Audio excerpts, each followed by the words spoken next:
Oke, selamat datang di Ava Luxury Watch Podcast. Hari ini kita spesial banget kedatangan tamu yang dikenal sebagai The Billionaire di Indonesia, Pak Gema. Halo. Jadi hari ini kita tuh bakal ngobrolin tentang jam tangan dan juga investasi dari perspektif seorang billionaire ya Pak. Oke. Jadi Pak Gema, banyak orang yang mengenal Bapak sebagai The Billionaire nih. Boleh diceritakan sedikit tentang bisnis Bapak, jalankan dan bagaimana perjalanan karir Bapak sampai di titik sekarang? Terima kasih. Jadi kalau orang mengenal gue billionaire, sebenarnya gue nggak billionaire banget lah. Kenapa di IG gue Gema The Billionaire, itu afirmasi positif itu dulu. Supaya gue bisa jadi billionaire ya. Ya walaupun pencapaian billionaire kan 1 miliar gitu ya. Dulu 1 miliar pertama tuh gue dapet di umur berapa ya? 25 atau 26 gitu ya. Dan itu juga nggak nyangka datangnya cepat gitu. Jadi kalau ditanya bisnis gue apa, gue memang aktif di dunia financial market sejak tahun 2007. Gitu. Jadi kurang lebih udah 18 tahun di investment di stock market, gold trading dan seterusnya. Jadi kita punya research company yang bikin analisis, karena gue penemu metode yang namanya astronaci, ya menggunakan planetary system untuk mempredik tanggal berapa harga naik turun. Makanya gue sebut diri gue time trader gitu kan. Gitu. Jadi ya memang gue berkecimpung di situ. Terus passion gue dari kecil adalah penerbangan. Aviation itu menjadi roh dari semua yang gue lakukan. Motivasi backbone-nya itu sebenarnya adalah gue masuk ke dunia financial market supaya gue bisa jadi pilot untuk membiayai semua training gue. Jadi core-nya di situ. Sehingga kita juga ada usaha di Amerika, bisnis flying school, training ya. Itu terus kemudian kita bikin airline kecil-kecilan yang namanya Astrojet untuk delivering other people airplane. Proyek paling gede yang terakhir kita lakukan adalah kita yang deliver pesawatnya Polri. Polisi Indonesia beli Boeing 737, itu saya yang terbangin dari Ceko ke Indonesia. Terus kemudian TNI AU beli 2 Boeing, itu kita yang juga dapat project untuk menerbangkan ke tanah air gitu. Jadi memang aviation menjadi motivasi utama sebenarnya. Nah, kapan pertama kali jam tangan tuh masuk ke hidup Bapak? Apakah itu dari hadiah atau hasil jerih payah sendiri? Good question ya, banyak orang nggak kepikir jam tangan. Itu dari kakek gue dulu. Oh ya? Kakek gue tuh suka beli jam tangan, dan itu belinya tuh, kita kan, saya kan orang Surabaya gitu. Kalau orang Surabaya tuh zaman dulu tuh toko jam tangan banyak di Pasar Turi. Iya. Nah kakek gue tuh suka punya jam koleksi Rolex gitu. Gue nggak ngerti waktu itu jam KW atau nggak KW, pokoknya jam tangan gitu ya. Dan aku dikasih sama kakekku, jadi jam tangan pertama itu dari kakek. Oh. Papaku nggak pernah kasih jam tangan sebenarnya. Oh, jam tangan apa tuh kalau boleh tahu Pak? Kayak waktu itu SMA ya, tapi waktu SD gue pernah dibeliin Baby G-Shock kayak gitu. Itu pernah, yaitu jam anak-anak lah ya. Terus kemudian mulai agak dewasa ya, waktu SMA itu kakek gue ngasih jam Rolex. Tapi udah pasti KW lah kalau itu, nggak mungkin kalau asli dikasih ke gue. Nggak mungkin gue dikasih jam asli, nggak mungkin. Itu udah pasti yang ya KW lah gitu, barang Pasar Turi semua orang tahu lah ya. Tapi dari situ tuh baru tahu, oh ada ya jam yang namanya Rolex. Ini katanya Rolex tuh mahal, jadi waktu itu tahun 2000, saya SMA kan tahun 2000, jadi 2000 itu pertama kali ke sekolah tuh pakai jam Rolex gitu. Tapi ya Rolex palsu lah udah pasti. Oh oke. Nah kalau boleh flashback, jam pertama yang bikin Bapak merasa wah gue sukses nih, gue udah berhasil, itu jam tangan apa? Saya juga nggak hampir mikir tentang itu, karena dulu tuh punya anggapan orang yang invest miliaran itu orang bodoh dulu, saya pikir gitu. Dan itu terinfluence sebenarnya dari temennya papa. Papaku tuh kolektor, temen papa tuh kolektor jam, dan dia kasih tahu nanti ya lu kalau udah sukses gitu, lu pasti akan beli jam. Ah enggak lah, ngapain beli jam miliaran gitu kan. Dan akhirnya jam tembus miliar pertama gue adalah Patek. Dan itu pun karena bini gue yang suruh gue beli Patek. Terus kemudian ada salah satu klienku, murid trading gue ngomong, Pak lu udah nggak boleh pakai Rolex lagi gitu. Emang kenapa ya belum gitu? Nggak, lu kelasnya bukan di situ, lu tuh minimal harus Patek gitu. What? Gue bilang gitu kan, kayak Patek, ngapain gue harus beli jam miliar? Tapi at the end gue beli, dan setelah gue beli itu nyesel juga ada gitu kan. Ya kayak di mindset gue kayak jam 1,5 miliar, 2 miliar itu kayak rumah di tangan lu, kalau hilang gimana gitu kan, kepentok gimana gitu. Mungkin nggak siap kaya kali ya konsepnya begitu, tapi ya konsep berpikirnya kayak masa sih pakai jam harus 2-3 miliar gitu. Gue awalnya itu, tapi begitu once gue di level beli Patek, gue ngerasa ini pencapaian, ada feel di dalam diri gue kayak gila, jam tangan gue aja 2 miliar. Zaman dulu itu ke flashback kayak zaman dulu gue mikirin uang 1 miliar aja gedenya minta ampun. Sekarang gue cuma beli jamnya 2 miliar gitu. Dan memang manusia akan memasuki level hidup yang statusnya naik terus. Dan once gue punya Patek itu ngerasa kayak gue harus lebih semangat kerja dan harus lebih bertanggung jawab, harus seelegan Patek gitu. Iya. Jadi lebih kayak ke motivasi gitu ya. Nah, menurut Bapak, apa hubungan jam dengan kesuksesan? Kayak apakah jam itu sebagai simbol motivasi atau cuman kayak sekedar alat waktu doang? Ya sejujurnya nggak ada hubungan antara kesuksesan dengan jam. Ada orang yang sukses berat, duitnya triliunan, jamnya juga pakai jam Seiko, pakai jam yang murah-murah gitu. Jadi nggak ada hubungannya. Gue ngeliat sih lebih ke motivasi dan investment kalau menurut gue. Gitu. Kalau saya melihat jam itu, gue beli jam yang gue suka. Dari bentuknya, dari functionnya. Justru jam-jam saya, ini ada beberapa jam yang gue beli Patek pertama, Patek kedua, dan seterusnya. Gue nggak pakai Rolex yang gue beli aja gue nggak pernah pakai. Karena takut kepentok. Takut. Dan gue nggak suka kemana-mana pakai jam mewah karena berbahaya gitu. Risk exposure-nya gede. Karena gue kan mobile keliling juga keringat kan. Iya. Saya nggak suka jam saya kotor gitu. Makanya sekarang ada PPF, gue seneng sih jam saya dilindungi PPF. Tapi jam tuh seringkali kalau aku lagi nongkrong, lagi judek gitu, gue taruh di rumah, gue jejer semua, gue liatin aja, ini bagus banget gitu. Jadi sebuah art sih. Aku lebih suka bentuknya. Jadi saya sangat selektif ke jam. Jam itu buat saya yang saya suka itu Patek itu pun cuma satu. Sisanya beberapa saya nggak begitu suka. Aquanaut tuh saya paling suka. Iya. Karena bentuknya, warnanya gitu ya. Terus kemudian Rolex mostly hampir semua saya suka gitu. Terus Breitling karena aviation kan. Gitu. Jadi nggak semua saya happy juga jam. Oh, oke. Berarti kalau misalnya Patek ini Bapak lebih suka yang sporty look gitu ya? Yang nggak terlalu klasik dan nggak terlalu tua gitu. Nah, Pak Gema sendiri next step-nya tuh mau invest atau beli jam apa lagi nih? Kayak lebih condong ke yang punya nilai potensi yang naik atau yang surely karena passion atau personal taste aja? Jadi sebenarnya gue belajar jam itu dari teman-teman yang memang udah pemain jam dan gue nggak berani keluar daripada boundary itu. Kalau Bro Fergus ngasih tahu gue, jam tuh lu nggak usah terlalu pikirin investment ya gitu, lu pikirin yang lu suka. Itu ada benernya. Tapi di satu sisi ada teman yang ngasih tahu, ya lu jangan beli jam yang bukan investment grade. Ya, itu make sense juga ya. Jadi kayak gue pernah beli Daytona, itu harganya sekitar 550 atau 590 baru, unworn. Terus kemudian tanpa gue sadari sekitar 8 bulan harganya jadi 1,3 M. Naik kan ya? Dan gue nggak tahu kalau itu naik sampai harganya turun lagi. Kenapa nggak gue jual gitu? Nah itu kesalahan yang fatal sekali. Padahal gue udah buy one get one harusnya pada saat itu gitu. Dan sekarang kan balik lagi ya masih untung sekitar 10% lah gitu. Nah jadi saya ngelihatnya adalah kalau saya beli jam, yang pertama saya mesti suka dulu. Kedua dia harus investment grade. Saya suka tapi tidak investment grade, saya nggak akan beli jam lebih dari 150 juta. Oke. Gitu. Tapi kalau investment grade, walaupun saya nggak terlalu suka, ya saya berani spend lah gitu. Jadi kalau ditanya ke depan beli apa, udah pasti Patek. Terus kalau ada orang yang BU mungkin Richard Mille saya mau beli. Kalau memang itu yang investment grade disimpan dan harganya slowly growth gitu. Terus kemudian ya yang paling main aman ya mungkin Rolex yang kira-kira bagus atau EP. Oh. Oke. Gue play safe lah kalau di jam. Iya, gitu. iya. Nah, banyak anak muda nih yang tanya, jam apa sih yang paling worth it untuk investasi? Kayak menurut pengalaman Pak Gema, apa faktor utamanya? Kayak dari brand, rarity, atau kayak demand komunitas? Sekali lagi gue bukan expert jam, tapi dari pengalaman yang kemarin gue lakukan Daytona itu menurut gue cukup agresif ya, volatile naiknya, dan buy one get one kayak kemarin itu mungkin karena COVID atau mungkin karena ada faktor supply demand. Tapi menurut gue Rolex itu untuk entry level, play safe ya, yang investment grade itu layak untuk dipertimbangkan gitu. Jadi kayak minimum Daytona lah yang harga 600 ke atas gitu. Kalau yang harga 200 jutaan ya itu buat main aja sebenarnya.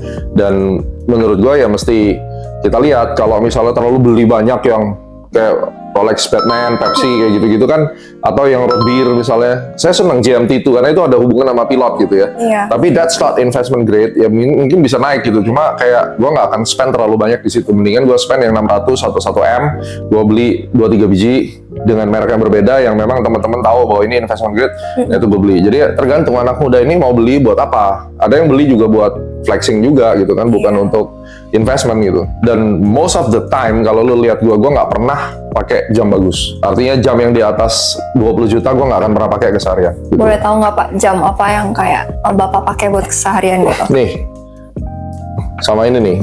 Ini jam gue nih. Tuh, ini Blue Angels ya.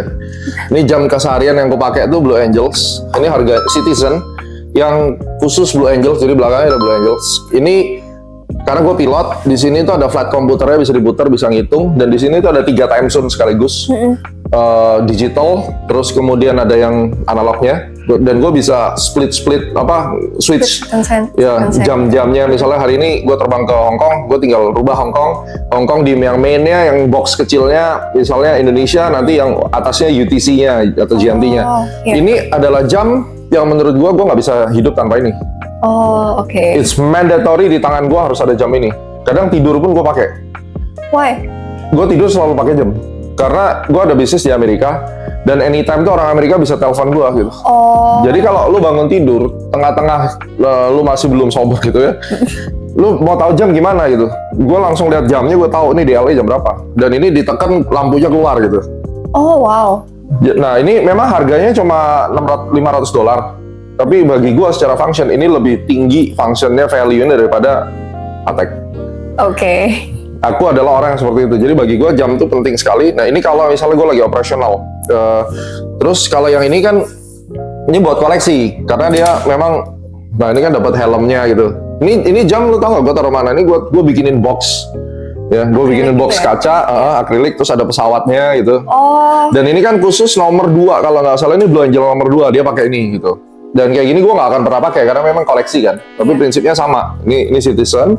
Jadi ini masih baru, belum pernah? Ini baru, belum pernah pakai, nggak pernah. Kayak ini Rolex ini juga tuh. Ini baru kan, nggak pernah pakai kan? Iya. Daytona juga gue nggak pernah pakai. Ini pakai waktu apa ya? Kalau nggak salah nggak pernah juga. Ini nggak pernah gue pakai, gue simpen aja. Karena sayang ya? Sayang. Dan buat koleksi, makanya gue bilang kan daily life gue nggak pakai. Atau Breitling, yang Navy Timer ini gue suka banget. Jadi keseharian tuh kalau nggak pakai yang ini, ya pakai ini. Kalau aku lagi daily life ya, aku nggak perlu lihat ini, kadang-kadang ya gue pakai ini gitu. Di sini ada tanggal, terus ya menarik lah. Gue nggak perlu pusing. Tapi 80% of my life ini jam nggak akan pernah lepas gitu. Dan gue selalu bawa 2 jam sih kemana-mana. Gitu. Dan ini kan asiknya kan pakai matahari, nggak perlu baterai gitu. Gitu. Nah, bagaimana Bapak melihat market jam di Indonesia dibandingkan dengan global atau luar negeri? Kayak apakah orang Indonesia tuh lebih suka show off atau benar-benar mengerti value? Indonesia tuh menurut gue tuh luas range-nya. Antara yang pemain baru, kayak gue pemain baru, sampai yang memang udah expert, sampai pedagang gitu, sampai kolektor dan jualan. Itu wide range banget, karena memang negara berkembang tuh kayak gitu. Terus kita compare, gue mau cari jam di butik atau di retailer gitu juga agak susah dapetnya. Justru kita bersyukur di Indonesia ini banyak toko-toko kayak FF Luxury yang bisa menjadi alternatif untuk kita cari jam tanpa harus bundling dan seterusnya. Dan di Indo 80% menurutku generasi muda itu pakai jam buat status, buat flexing gitu. Kayak flexing di Instagram gitu. Jadi memang bervariasi banget. Terus ada yang buat investment, ya ada yang buat memang kayak ya daripada gua beli yang lain, itu beli jam lah karena memang suka jam gitu kan. Dan mereka somehow punya jam yang 1-2 M, bagi mereka nggak peduli, taruh aja gitu. Jadi unik marketnya menurut saya, dan ya disitulah market yang unik ini yang bisa berkembang cepat pada dasarnya, karena memang kebutuhannya dan motivasi orang punya jam tuh beda-beda tiap orang. Nggak seperti di luar negeri. Kalau lu pergi ke Jepang, Korea, Hong Kong kayak gitu mungkin agak berbeda ya. Apalagi negara-negara yang tidak terlalu membutuhkan dunia sosial media yang kayak di Indonesia. Apalagi di Amerika hampir impossible lu ngelihat orang generasi yang anak-anak muda jamnya yang kayak 2-3 M itu jarang banget, hampir jarang.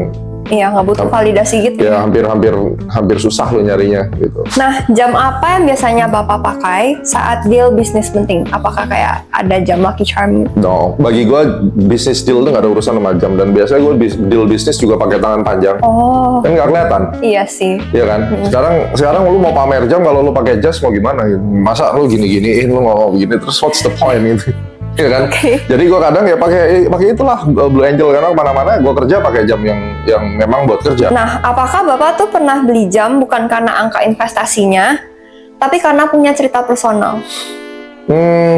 Beli jam, yes, ada. Jadi personal tuh kayak impian dari kecil. Saya suka misalnya kayak jam Rolex pertama gue adalah GMT Master 2 yang dipakai waktu itu, iklannya ada pilot gini pakai seragam, terus ada kelihatan barnya sambil pegang kokpit. Itu jam GMT Master itu gue udah ngincer itu, karena gue harus dapet jam itu, karena itu adalah satu simbol kesuksesan. Dari tahun berapa tuh Pak?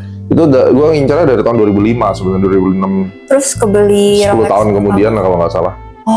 Dan gue harus nunggu 10 tahun karena jam beli dengan harga 270 juta itu not make sense for me kan. Artinya kayak ya masih banyak harus dibeli gitu. Apalagi kalau lu baru ngerintis sebuah keluarga yang baru, lu baru punya anak, kan nggak mungkin duitnya tiba-tiba ke sana. Gue bukan lahir dari keluarga yang super kaya yang tiba-tiba semuanya punya. Semuanya gue kumpulin, nabung pelan-pelan ya. Jadi bagiku once gue dapet jam itu ya aku senang. Dan kemudian makanya gue beli yang ini. Karena ini kan generasi selanjutnya nih yang root beer kan. Iya. Kalau dulu kan warnanya hitam gold, kalau ini kan coklat sama gold kan. Tapi prinsipnya sama. Jadi ini merupakan kayak the next generation ya. Dan gue selalu ingat ini jam yang dari dulu gue dapetin dan susah payah. Sekarang ya gue beli jam 200 juta itu kecil lah gitu. Walaupun kecil tapi tetap gue nggak berani pakai.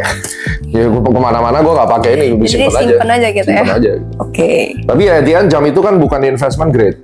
Sehingga bagi gue 200 juta sih gampang gue keluarin buat beli, 250, 260. Tapi itu bukanlah jam yang bisa kita beli terus, dikumpulin karena akan waste gitu. Iya. Nah, seandainya ada jam yang mewakili karakter Bapak, jam apakah itu? Very good question. Oke. Jadi kalau disuruh pilih dua, karena karakter gue kan ada terkadang beda-beda nih karakternya.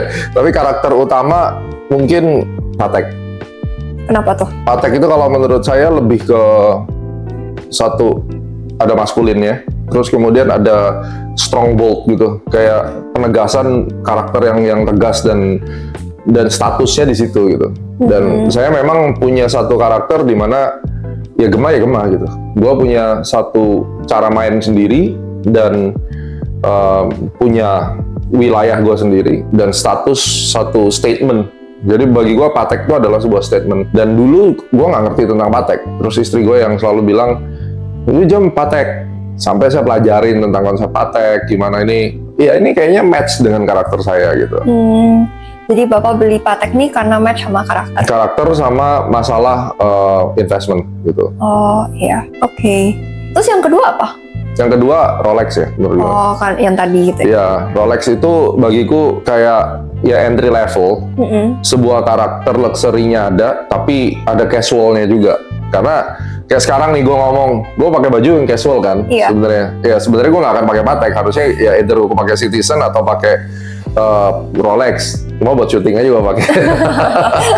Nah, banyak brand besar retail itu suka bikin bundling, kayak misalnya mesti beli jam A buat dapet jam grillnya gitu kan. Nah, menurut Bapak itu fair atau bahkan merugikan customer?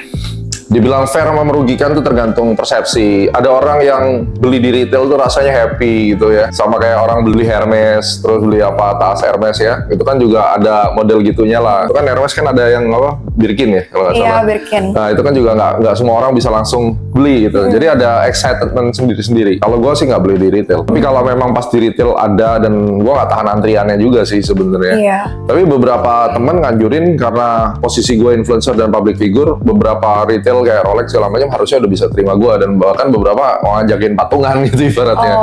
Tapi most of the time karena gue nggak ahli jam, sekali lagi gue percayain sama teman-teman kayak misalnya Efek Luxury gitu. Gue nggak mau pusing aku pingin jam ini, lo ada nggak, dan bekas ada nggak gitu. Kalau misalnya ada yang apa pre-love conditionnya oke, mending gue beli itu gitu.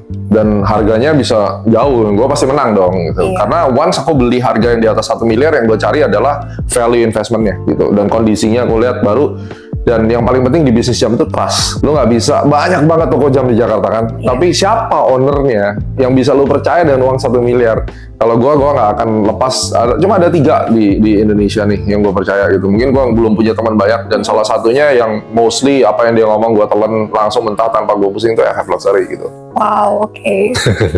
Oke. Apa pesan Bapak untuk anak muda yang baru mulai tertarik beli jam pertama? Dan apa 3 hal yang paling penting agar anak muda itu bisa sukses di era sekarang? Oke, jam yang pertama menurut gue adalah beli yang match dengan jiwa lo. Karena itu yang paling penting, regardless apapun itu jamnya. Karena jam itu penting. Once gue pakai ini Breitling ataupun apa nih yang Citizen Blue Angels, once aku pakai ini ada sugesti bahwa aku tuh adalah profesional di dunia aviation. Once aku pakai yang misalnya yang Blue Angel ini kan terkenal dengan pilot F-18 yang airshow ya. Jadi setiap kali gue terbang gue pakai ini, gue tuh ngerasa kayak aku tuh profesional, aku tuh akurat. Nah, sebenarnya kunci daripada jam itu di situ, bukan hanya karena mau flexing, mau gaya-gayaan gitu.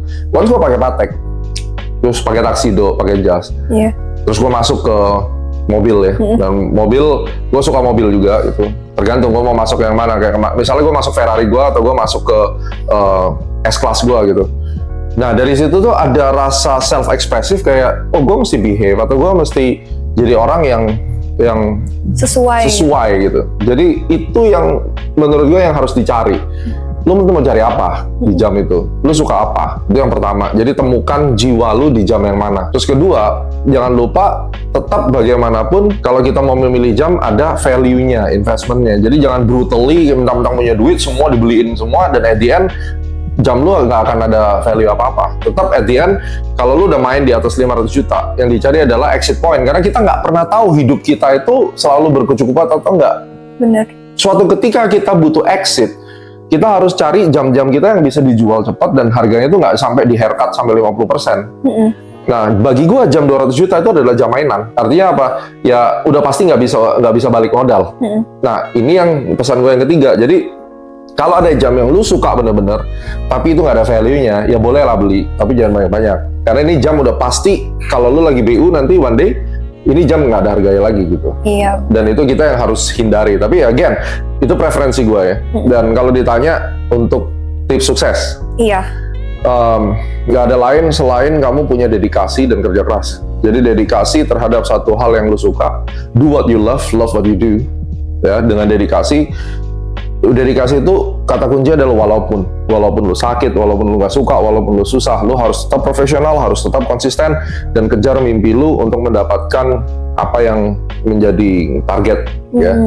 Dan yang paling penting adalah kunci sukses itu cuma satu, mengandalkan Tuhan dalam segala sesuatu. Itu tidak akan pernah kau lupakan dan selalu kamu memikirkan tentang orang tuamu. Jadi kamu lakukan segala sesuatu, make sure ini akan membawa nama baik buat keluarga lu dan harus berdampak positif untuk semua orang di sekeliling. Karena bagi saya that's a positive vibration yang nantinya akan kembali ke lu.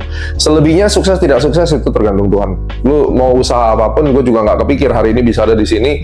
Noob banget tentang jam, tapi lu interview gue tentang kepemilikan. Gue malu sebenarnya sama senior-senior yang di jamnya aja bisa 10-12 M. Tapi poinnya adalah gue bicara tentang jam kali ini lebih ke soul. Ya, tentang apa itu jam. Dan again, nggak perlu malu tiap hari kemana-mana pakai jam yang biasa-biasa aja. Dan mungkin saya pertama di sini yang setting one standard bahwa gue kemana-mana pakai Blue Angel Citizen karena bagi saya function is more important than everything, termasuk gaya dan seterusnya. Karena jam adalah penunjuk waktu dan once lo udah pakai jam, lo harus menghargai waktu dan lo harus konsisten terhadap yang lo lakuin. That's it from me. Wow, such a bold statement ya. Oke. Kalau misalnya berbicara soal koleksi jam, apa satu prinsip utama yang selalu Bapak pegang sebelum memutuskan untuk membeli? Berarti investment. Ya, untuk investment 1 tahun minimum 7% naiknya.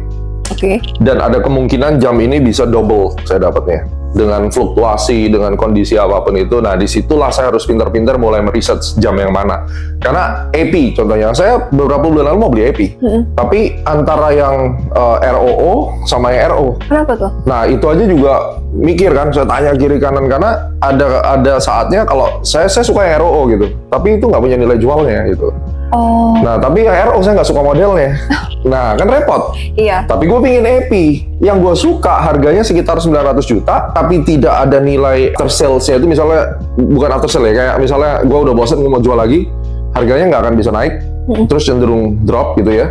Tapi yang gue suka, disuruh beli yang RO, gue nggak suka modelnya sama sekali, nggak banget, gue nggak bakal pakai itu gitu. Jadi untuk AP paling... Ya mungkin yang ROO gitu ya, tapi ya itu sekali lagi deadlock gitu. Jadi kayak, beli nggak? Ya sementara gue pending, akhirnya gue nggak beli gitu karena nggak bisa menemukan itunya gitu. Terus ya pada dasarnya gue harus cari gue beli di toko mana dan gue harus tahu exitnya gue buang kemana.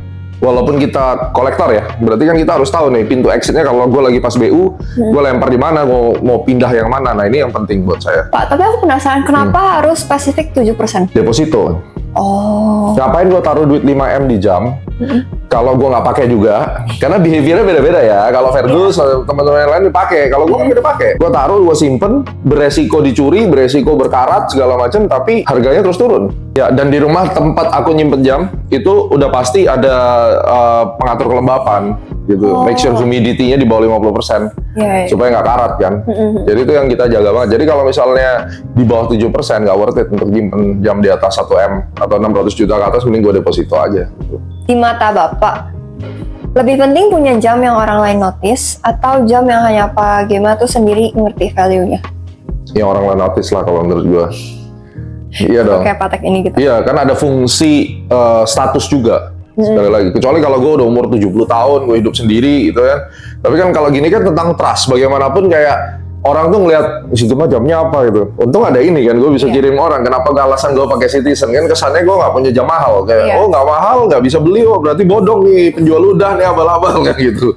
Makanya kan kenapa di Indonesia kan orang judge hanya karena apa yang dipakai. Kalau gini kan ya akhirnya melalui konten ini orang tahu ya memang punya Patek gitu. Tapi dia emang setiap hari gila aja dia pakainya jam yang murahan. Nah, ya itu option gitu ya. Jadi bagi gue tetap ya yang orang lain notice lah gitu. Oke, thank you Pak Gema. Thank you so much buat waktunya. Mudah-mudahan bisa menjadi inspirasi dan membuat satu standar baru lah gitu. Tadi ada statement yang bold banget sih. Gitu ya? Wow. Oke, thank you. Oke, thank you. Oke, thank you FF Luxury.